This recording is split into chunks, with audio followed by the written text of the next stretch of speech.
আমাদের একজন স্বাস্থ্যকর্মী মারা গেছেন। আমাদের ওই নামক নার্সিং স্টাফকে পাওয়া যাচ্ছে না এবং বেশ খানিকক্ষণ হয়ে গেছে টয়লেটে। স্বভাবতই সবাই চিন্তিত হয়।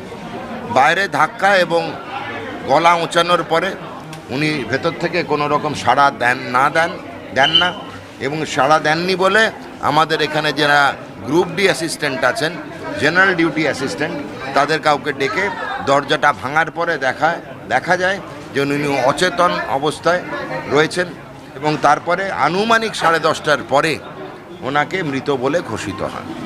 কেন মারা গেলেন, কিভাবে মারা গেলেন, মারা যাওয়ার সময় কি ঘটনা ঘটেছিল, আজকের এই সময়টা একটু নির্মল ঘোষের প্রশ্নটা না করলেই নয়।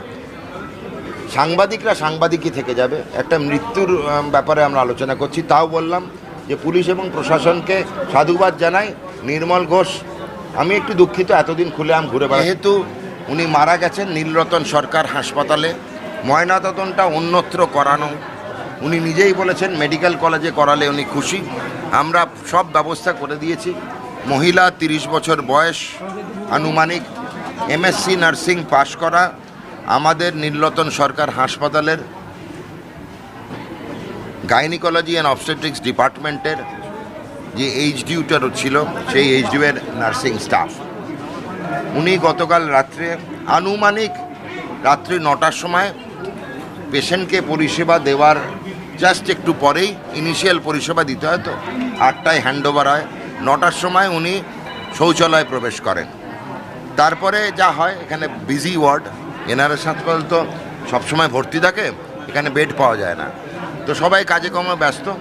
আমাদের জুনিয়র ডাক্তার, রেসিডেন্ট ডাক্তার যিনি ছিলেন, উনি ওনার খোঁজ করেন, ওনার আরেকটা অন্য পেশেন্টের ডেথ সার্টিফিকেট লেখার জন্য সব ডিটেলস চাইছিলেন।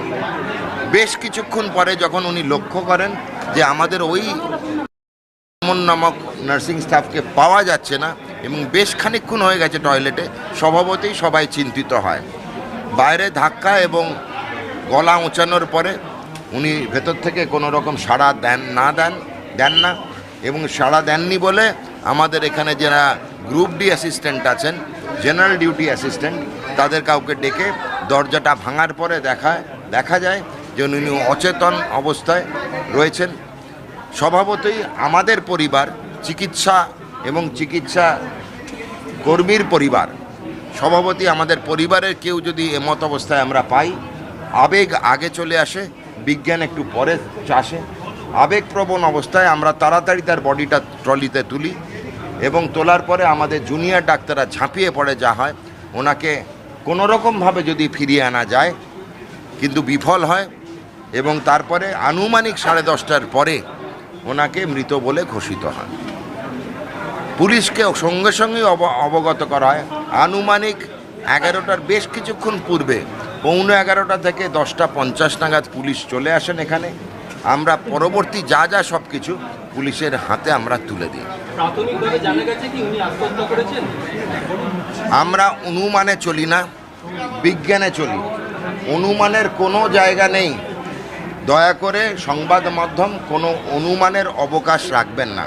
ময়না তদন্তের জন্য আমরা মৃতদেহটি পাঠিয়েছি।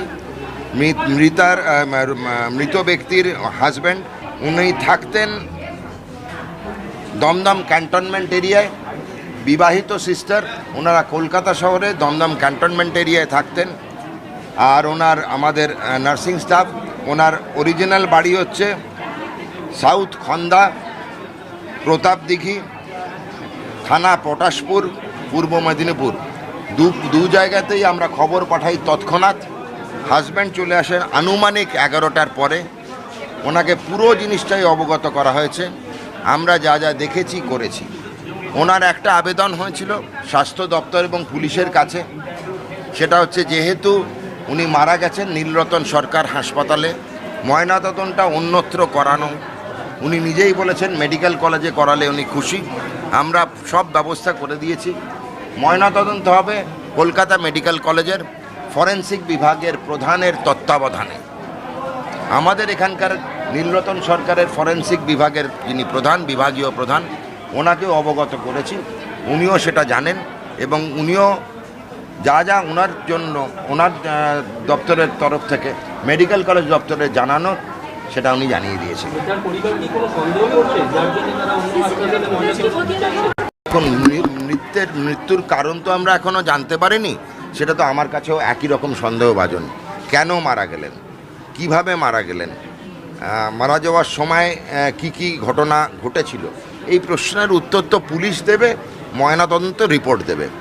বারবার বলছি, অনুমান করবেন না, অনুমানের অবকাশও রাখবেন না।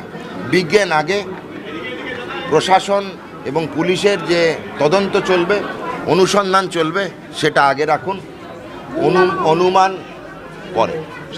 শৌচালয় থেকে কিছু পাওয়া গেছে? শৌচালয় যা যা জিনিস পাওয়া গেছে, হ্যাঁ পাওয়া গেছে, যা যা জিনিস পাওয়া গেছে সেটার উল্লেখও আমি এখানে করব না। পুরোটাই পুলিশ এবং প্রশাসনের হাতে তুলে দেওয়া হয়েছে। স্যার, আপনি একজন চিকিৎসক, কোথাও কি একাধিক চিকিৎসক, স্বাস্থ্যকর্মী, নার্সিং স্টাফ, তাদের মাঝে মাঝে এরকম মৃত্যুর ঘটনা ঘটে, কেউ নিজেকে, আমরা জানি না, অনুমানের ভিত্তিতে কিছু বলা ঠিক নয়, কিন্তু আপনার কি মনে হয় যারা কাজ করে সরকারের সাথে কোনো প্রেশার বা অন্য কিছুতে? একদম ঠিক, তাদের কিছু একটা মানসিক প্রেশার থাকতেই পারে। হাসপাতাল কর্তৃপক্ষ, নীলরতন সরকার হাসপাতাল এবং স্বাস্থ্য দপ্তর প্যারালাল স্বাধীন তদন্ত শুরু করেছে। এই এখন থেকেই শুরু হয়ে গেছে, কমিটি গঠন করা হয়ে গেছে। এই কমিটির অধ্যক্ষতা করবেন নীলরতন সরকারের ফরেন্সিক মেডিসিনের বিভাগীয় প্রধান। কমিটিতে থাকবেন প্রিন্সিপাল মহাশয়, এমএসবিপি মহাশয়, আমাদের নার্সিং সুপারিনটেন্ডেন্ট মহাশয়া, সাইকিয়াট্রির বিভাগীয় প্রধান, আমাদের সাফাই কর্মচারীদের বিভাগীয় প্রধান, আমাদের সুরক্ষা কর্মচারীদের বিভাগীয় প্রধান। খুব ওয়েল ব্যালেন্স কমিটি তৈরি করা হয়েছে।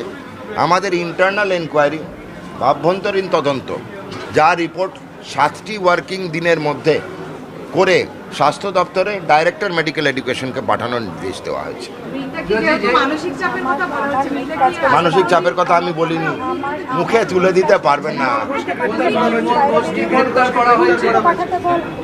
আজকের এই সময়টা একটু নির্মল ঘোষের প্রশ্নটা না করলেই নয়। সাংবাদিকরা সাংবাদিকই থেকে যাবে। একটা মৃত্যুর ব্যাপারে আমরা আলোচনা করছি, তাও বললাম যে পুলিশ এবং প্রশাসনকে সাধুবাদ জানাই। নির্মল ঘোষ, আমি একটু দুঃখিত, এতদিন খুলেআম ঘুরে বেড়াচ্ছিল কেন। আমার মনে হয় আজকে এই জায়গায় দাঁড়িয়ে আমাদের একজন স্বাস্থ্যকর্মী মারা গেছেন, সেই ব্যাপারেই আমি যেটুকু মন্তব্য করার করব। আমাদের মন ভারাক্রান্ত, আমাদের পরিবার, স্বাস্থ্য পরিবার আমাদের পরিবার, আমাদের মেয়ে মারা গেছেন আজকে, তো আমাদের মনে হয় আজকের সবাই ভারাক্রান্ত। আমরা ভালো মনে আসিনি। মাননীয় মুখ্যমন্ত্রী শ্রী শুভেন্দু অধিকারী মহাশয় আমাকে ইমিডিয়েট ডিরেকশন দিয়েছেন যা যা করণীয় করতে, বাড়ির লোকের সঙ্গে দেখা করতে, এবং মাননীয় মুখ্যমন্ত্রী শুভেন্দু অধিকারী মহাশয়ের নির্দেশ অনুযায়ী আমি এখন যাব এন্টালি থানায়, যে মৃত সিস্টার, নার্সিং স্টাফ, তার হাজব্যান্ডের সঙ্গে, স্বামীর সঙ্গে কথাবার্তা বলবো, সাক্ষাৎ করব।